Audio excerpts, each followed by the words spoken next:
Where love is, God is. Today we bring you a beautiful story of a couple that aspires to inspire others through their marriage and help people to have fulfilling and satisfying family relationships. Hi, dear viewer. Welcome to yet another episode of How We Met Show here at Church of Uganda Family TV. And of course, with me, your beautiful girl, Clare Bwenje, the world's favorite host. Why don't you join me? Welcome Jesse and Diana on board today, the Ainebyooners, a couple that chose to be jobs creators and not job seekers. Join me, welcome them the How We Met Show way. You're welcome. Thank you, Thank Claire. you, Claire. How are you? We're good. Very well. Happy to see you. You Happy to see you too. Hi, Diane. Hi. You look so great. Thank you. You How's too. life? 8 years. Oh my God. Life And is Closing you're in on glowing. 9. You're looking this great. yeah. 9 is How are around you? the corner. Oh wow. Yeah. Congrats. Thank Hi, you. Jesse. Hi, Claire. Happy to see you and Happy have to- you on the show. Thank you. Happy to see you Wow. too, and glad to be on the show. Wow. How has it been? 8 years down the road. Now if I coming to 9. if I would summarize it, I would say it gets better over the years. Hey, that's so cute. Yeah. Happy to hear that. Yeah. You Thank don't you. fear taking risks, eh? Do I? I wouldn't say so. Not really. No. That's why you're entrepreneurs. Today we have entrepreneurs. Please say hello to the viewers and we start the show. Okay. Hi everyone. My name is Diana Ainebyoona and I'm married to Jesse. And we've been married for the last 8 years, like you heard. Yeah. That's so cute. Thank you, and good evening, viewers. My name is Jesse Ainebyoona, married to Diana, and we've had 8 years of great relationship, and it only gets better. You know, just like they say, old wine, the longer it lasts, the sweeter it gets. So, professionally, I trained as a mechanical engineer, and currently I'm a corporate trainer. I do train people in different areas in sales, public speaking, leadership, to mention but a few. And all that I do with the goal of empowering people to become a better version of themselves. I work with Inspired Leaders International as the Training and Development Associate. So I'm happy to be on the show and looking forward. Yeah. Wow, thank you. That was so good. Diana, would you please briefly tell us about yourself? Okay, so I'm a telecom engineer by training, Ooh, and I practiced that for some time. I Engineer loved it. Diana. Yeah. Honestly, I loved it, but I reached a season of my life when it wasn't working anymore. Oh. And so I took a step back, and I became an entrepreneur, something I never thought I would do, but I ended up doing that, and so now I'm running Ruby's Gift Store. It's a gift shop, a Christian gift shop, and we sell all sorts of Christian-themed products. That's Yeah, good. I've been running it for 5 years now. Oosh. And Wow. yeah, I enjoy it. It's something Wow. I'm able to do at home. We're homeschooling our kids, so we can do that while running the business. And yeah, enjoying it. Wow, amazing. I think I need to invite you here once again to tell us more about all that. Yeah. From engineering to entrepreneurship. It's a beautiful one. It's a beautiful one. Happy to have you, the Ainebyooners, on How We Met Show. Dear viewer, please don't forget that this show is in partnership with Life Ministry Uganda. You can always check them out on their website and social media handles.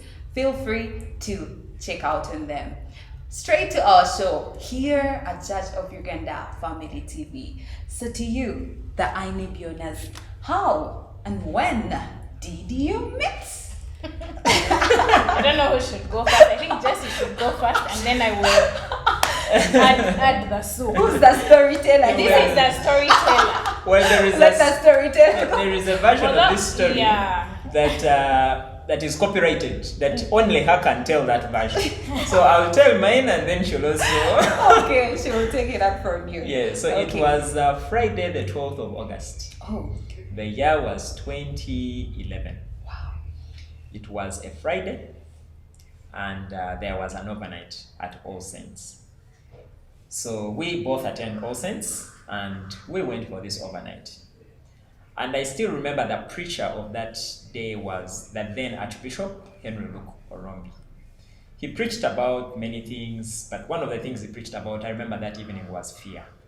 And then he invited people to come and pray. So one by one, people would go to the altar, they would kneel down, and there were different people lined up to pray with everybody. So you would go pray and then come out, go pray and then come out. And I remember when I was going to the altar to pray, my eyes met someone. And then I went, prayed, she was also from there, and that was it for that day. Oh. Later on, we met in another setting. It was a business setting. Oh. And so when I saw her, I recognized that we had met somewhere else. That was the day we exchanged our contacts and we got in touch. And I remember that time, I was going to take a trip to South Africa. So when I was heading to the airport, I sent her in fact, I think I called her. I called her. And then she was thinking, who is this calling me? Like, who are these people who call at 7 in the morning? Someone. Okay, where did you get her number from? That's when I got the number. Oh. So I met her when we met later Yes, again. Oh. So when I got the number, we kept in touch. And then this particular time, I was going to use South African Airlines, which took off at 7 a.m. in the morning. And I called her at around 6:30, just before takeoff. And she was wondering, who is this who calls me? that? Who Who does that? Like, do I qualify to be called at this time of the day? But I think all that signaled something to her that I think this is not just here, you know, just a BBA, but of being around. So so that was just the beginning of that phase, and then she can share her version, and then we share how this materialized and matured later. Yeah. Yes, so my version, I feel like he has summarized his like and he's the storyteller. Typical of men, but the ladies know how to go into the depth. So I think share time a few has things. passed. So anyway, for me, even before we met, so we met in August, but I had finished campus around May. Oh. And of course, when you finish campus, you know that the next thing people are going to be asking, so when are you getting married? And I was in a place where I was like, am I supposed to get married or not? So between May and August, I had listened to some things which had made me realize that I was meant to get married. So I didn't know who, but I just knew that at least I was not meant to get married. So I knew I was going to get married. But so it was now, who. But somehow I just knew that I was going to meet the person soon. Oh, yeah. How did you know? I don't know, the Holy Spirit somehow. You but felt I knew it in that the I felt inside it of you. that I was going to meet that person. Wow, so cute. So when we met at the overnight, actually we didn't meet. I was seated on one side, he was sitting at the opposite side of the church. And I was with my mom and my sister. I remember my sister had left school that day. It was end of term. She was maybe in what class? I can't even remember. I think Form 4. Form 4. So we were seated together. You remember? From the date. So I see him across the church and I tell my sister, that's the person I'm going to marry. And she's like, what? She's like, do you know him? I said, no. Is he your friend? No. Have you spoken to him before? Take us slow on that. Yeah, we want more of that. How did you know that? That is the copyrighted version. That only her Only her can tell. Yeah, but I just knew. Wow. Yeah, I just knew. I don't know how, but I just knew. And she just brushed me off, like, But somehow I just knew. So anyway, we have that exchange at the altar, and then, the night goes, everybody goes home. Then we meet again that day. He asks for my number, and I'm like, okay, God, slow down. I'm not ready. I hadn't even started working yet. I just finished campus. And then for me, I felt like I should get married when I'm like 30. So if I start meeting a person at 23, it's not going to work. So anyway, we exchanged numbers. Then, of course, he would call me almost every day. I think that time was it WhatsApp? I don't know if it was WhatsApp. Sure. Maybe we're not so used to WhatsApp, but at least we would communicate frequently. Then that time when he was going to South Africa, and he called me early in the morning. Remember, I was not working, so I was still asleep. And then my mother had told me there is a time we were talking on phone. Like, you don't talk on phone before 7, you don't talk on phone after 9 p.m. So how are you calling me? I'm telling at this you. ungodly hour. So I think for me that was the day I said, okay, there's something here. And yet again, I felt like I was not yet ready for a relationship. And yet God had told me that I was going to meet the person soon. So it was all, but then I was like, God, Wow. not yet, like not yet. Then he comes back from South Africa and he had bought me stuff, bought me earrings, bought me what, and I was like, what is this? That's and really I, gay. that's Oh. really mad. And then I think that day his friend was getting married. I don't know if it was the same day or it was like maybe like the next weekend his friend was getting married and he asks me to come along. And again I was like, what? Like this is too fast. Yeah, I know. Yeah. And so yeah, then that's how really we started dating from then on. Wow. Yeah. Now yours is actually Holy Spirit led. I don't even know what to say. Wow. Yeah. What do I even ask now? Because I'm still wondering how you got to know that actually this is your guy at that early age. So anyways, I'll be forced to ask, why him? Did you ever ask God like why him? Or you yourself? No. Why him? Okay, like initially, like when I said that's the person I was going to marry, like it just came out of my mouth. Because I didn't know him, I didn't know what he was about, I just didn't know anything about him. It just came out and I felt that this is what I knew. But I had a list of the kind of person that I wanted to marry. So I don't remember everything on the list, but at least I like the things that were important is I needed to marry someone who was born again, like real born again, not I don't know if you know what I mean, but real born again, reading the Bible, going to church, active in ministry. And then I also wanted to marry someone who attended the same church as I did because I was in ministry. And I was like, no, if I have to move to another church, it would be... I was not ready for that. So I was like, good, at least those two are my top things. So then those ones, like I was so happy that we were attending the same church.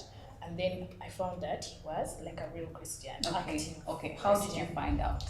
So conversations. Okay. Yeah, then he was doing Bible study, but then even the conversations that we would have, I mean, someone who comes to attend overnight by themselves, like they're not coming in a group, being led by someone else, but it was mostly the conversations that we would have, and then I would see that we are on the same page about a lot of things.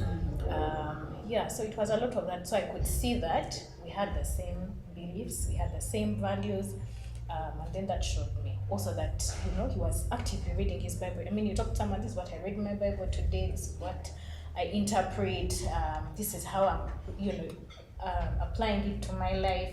Then you know that this person is actually taking the word seriously. Wow. Such a very beautiful story. So fast forward. So there is this other thing she didn't The storyteller. Now she wanted someone specific. Yeah, that one I left it out. So I had yes. Which he answered, which he didn't answer. Well, he answered, but tell the viewers. That one I don't remember. I know the one which he didn't answer. Okay. I said that one. Yes. Okay, so I wanted a big-bodied person. So I wanted a big-bodied person and dark skin. But those ones. God answered. How did God answer? So those were the negotiable. Like if you guys come, I'm like, it's okay, go ahead. God answered. Amen. How did God answer? He answered. He answered with a no. Yeah. And I don't know why you chose that answer. That's what you wanted. He gave you what you needed. Your story is so beautiful. It's so beautiful. I wish we had more time to listen to this. So where was your church wedding service? The church wedding service was at All Saints. Yes. All Saints Cathedral. All Saints Cathedral, Kampala, yes. All right. Any highlights from the church service? Any highlights? Wow. 8 years, No, I can picture two things. I think there are two things that stand out. So when she was coming to the altar, she was her mom on one side and her dad on the other. Ooh. Yes. Oh. Yeah. This was The quite queen. unique. Normally it is the dad, but this time it was, both. you know, both. It was quite unique. Yeah. Hope that's communicated to you well. So That I was still, good message yeah. So there. I just when we were about to reach the altar, she couldn't hold back her tears. Oh. That was one thing that, in fact, they had to stop like the match at some point to fast sober up, like. So I think it was so huge. Amen. Yeah. Okay, let's take a look at the chat service, and then I will tell us really what happened.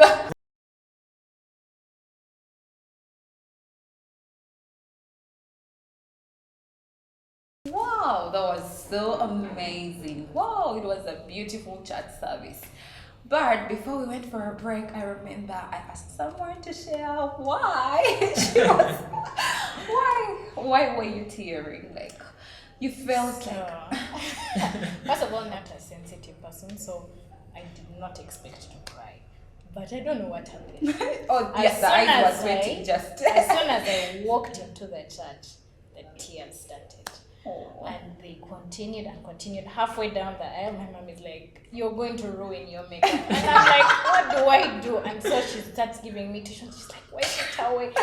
So I really don't know what happened. But I think the priest was good, because when we reached the, at the front, she said, "Take a minute and, cool down." So that helped. After that, I was fine. Oh. So I don't know what happened. I think I was just overwhelmed by, Also, leading up to a wedding, you go through a lot. Oh. So, I think it was like, wow, we're finally here. So that was Reverend Diana. So yeah. Wow. Thank you very much, Diana. And then to you, Jesse. Why Diana? Well, we can tell she's cute, but what was that the reason? Beyond that. Oh, the Holy Spirit came Well. and assured you to. Yeah, so why Diana? Of course, I was captivated by her beauty, for starters, because the first thing you see about someone is what you see. As human beings, we don't have the ability to see the heart. God gave us eyes, and we see what the eyes can see. So I liked what I saw. Pretty, beautiful, really cute. Then, as we began to share, I realized there was even more beauty inside. Oh, that's so cute. Yes. I could tell someone who is mature, someone who is forward-looking, someone who thinks deeply about her life, her family, so someone who loves God and is practically walking with God, not just talking about it. So conversation after conversation helped me to realize the kind of person that she is. So that led us to begin doing many things. We used to pray together. I think, what day was it? Monday? Yes, Monday. At lunchtime, we used to come to All Saints because her office is not very far from All Saints.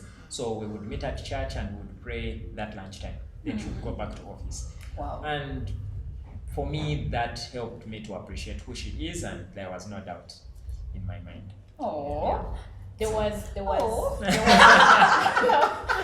once when we were talking a lot on phone, like every night, and I felt like it was beginning to affect my time with God. Like time I was supposed to be reading my Bible, now we were talking on phone endlessly, and then I wasn't saying it. Then he came and he said it, and he said we need to reduce the amount of time we're speaking on phone because it's affecting my time with God. And I was like, wow, this is exactly how I was feeling as well. But also to see that someone was prioritizing God even above our relationship, I was like, yeah. Wow, the Holy Spirit was in that. Katonda. Wow, that's so beautiful. I really love your story. So from your 8 years experience in marriage, what is your advice to someone, 1, preparing for a wedding, 2, preparing for a marriage? You want to go first? I can go first. For me, preparing for the wedding is to have a united front before your parents. So there are things which you might disagree on, but when you go before your parents, before your families, have a united front. Because there were things which, when we started planning out the wedding, we didn't agree on, but we just went with that united front before our parents. So that now there wasn't like everyone siding with their own parents on whatever it is that they wanted. And I think for me that helped even to show, for him to see him take my defense before his people and than me defending him before my people. Not to feel like if my parents want this, then I side with them and I say he's the one who wants the other thing, I don't want it. Yeah, but to have that united front, because even when you get married, you need to maintain it. Exactly. Yeah, so whatever it is, if it's the type of decor, the location of the reception, just have a united front. Yeah. Wow.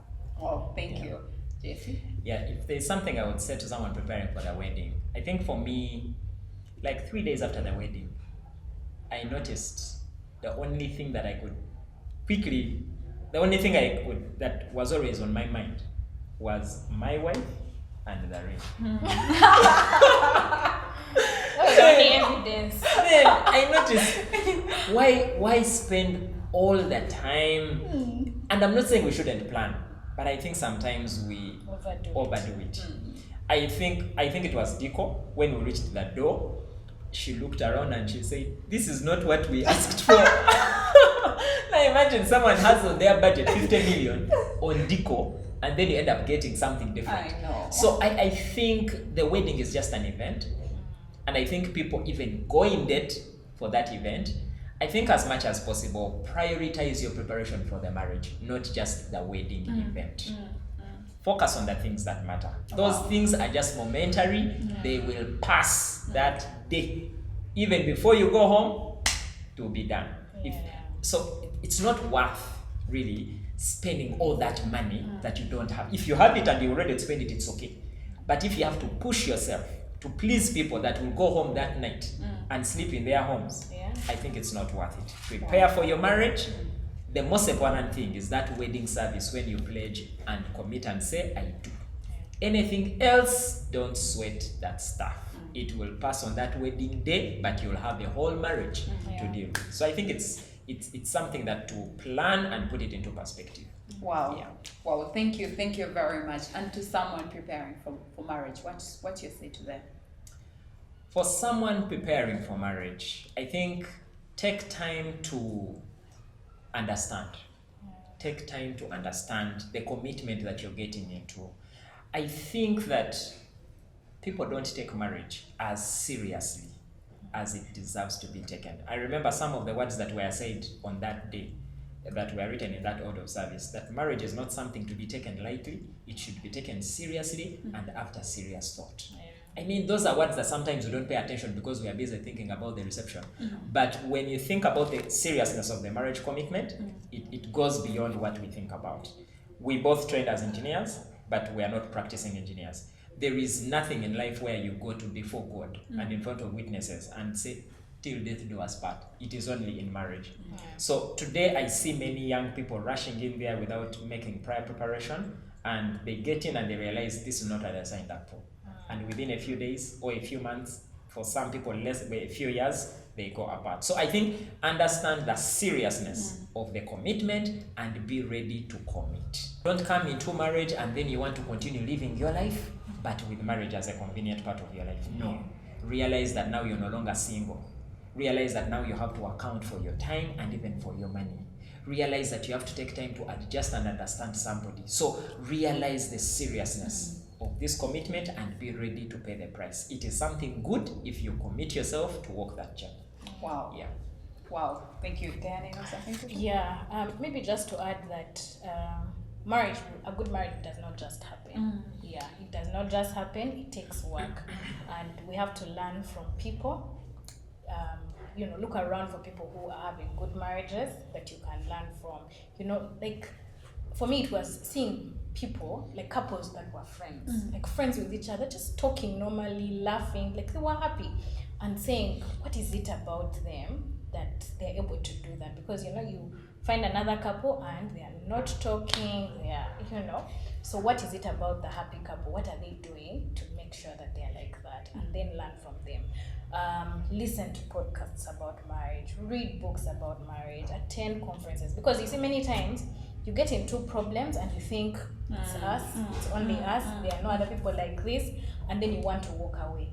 but you forget that, or you don't realize that it's maybe a season that you're going through that can easily pass, or that you can easily work through, that there are changes that you need to make on yourself to be able to go through that difficult season.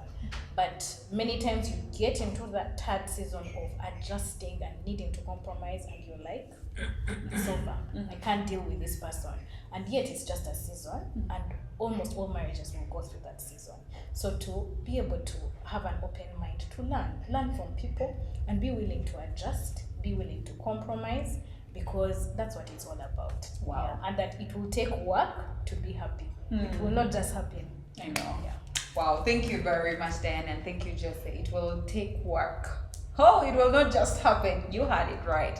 So would you please tell us where you did your reception from? We did a reception at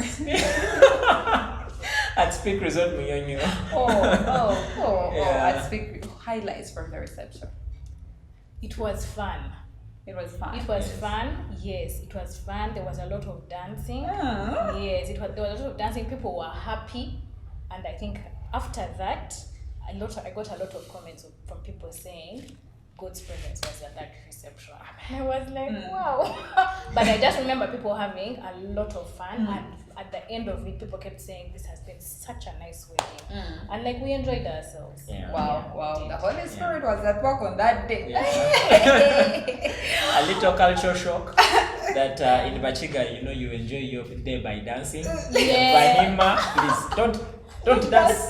Yeah, so there was that whole of how are we going to walk into the reception? Are we going to dance? I was like, how can we dance? How do you even think it? How can we dance? We have to walk Can't slowly dance. like Gagole. Yeah, Gagole. And he was like, what? But I thank God that he respected it, because I think my people would have gotten a shock. And me, I couldn't do it. Dancing. Anyway. But of course now, like you see it and everybody's doing it. Yeah. But some of us were still conservative. No problem. Wow, dear viewer, please let's take a look at their reception.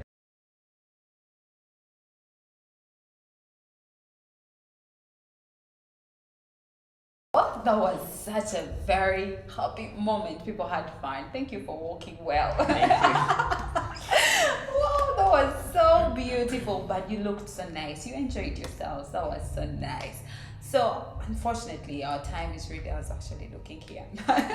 Yeah, our time is really fast spent. You will give us your parting shots and we close the show. Okay. Maybe just one thing. Like Jesse said, the marriage commitment is a very serious one. And I had it, I think this week, someone said that who you marry can either make or break your destiny. So take it seriously. Take seriously who you marry. Don't, if you feel like the years are going by and you feel like I'm losing years, when will I have a child and all that, you would rather be single than have someone break your destiny. Wow. So take your time. Wow. Yeah. Thank you, Jesse. Thank you. Yeah, my parting shots is like Diana said earlier. I Work like at that. it. The way Jesse said. And now Diana said. Work at it. The best way I can give it, the best analogy to use for me is a garden. Every time you see a nice looking garden, well watered, looking nice and looking awesome, it didn't just happen. If that garden is neglected, weeds and bushes will grow. And the way to maintain that garden is to water it. Put in some fertilizer. That is what you do with your marriage. Unfortunately, many of us are so active when we are dating, and when we get married, we stop the dates, we stop the flowers, we stop the chocolates, we stop the little notes, and yet those are the things that made us fall in love with each other. If we are going to sustain that love, we must maintain the things that made us fall in love. That's how you do that maintenance. Just like you take your car for maintenance, just like you take your car for service, maintain your marriage. Do those little things. Those are the little things that will keep the love blossoming and afresh. So work at your marriage, because if it is going to be, it is up to you. Wow, thank you very much. Dear viewer, today we are hosting public speakers. We spoke English.